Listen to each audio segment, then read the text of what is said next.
का पुच्ची लाल भोरे भोरे कहाँ जाता है डिब्बा लेके लैटिंग करने जाता है ना। हमारे खेते जाए तो जौन प्लान के दिमाग ठंडा हो जाए तो अगर हमारे खेते में नहीं दीदी ऐसा कोनो बात ना है। बात यह है ना कि पेटों में हमारे चूहा घुस गए हैं, फड़फड़ फड़फड़ करते हैं पेटों में। देखे कहीं जाके निकाल के आओ कहीं निकलता है।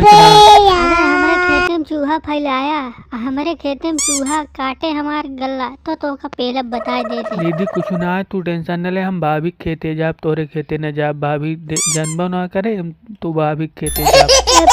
इधर देखा चलब देव निपुर जाबे तरीके अगर हमारे खेते में तू चूहा निकाले।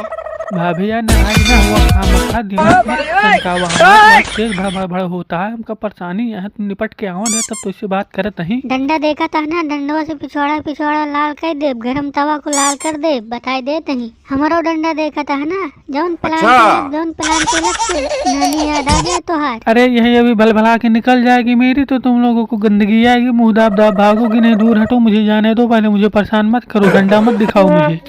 ठीक है जी, अगर हमारे खेते दीदी खेते गया तो हुआ तो का नुरा नुरा पेलान पेला। हाँ हम न जाब, हम अपने खेते जाब। ठीक है ना, अब दिमाग मत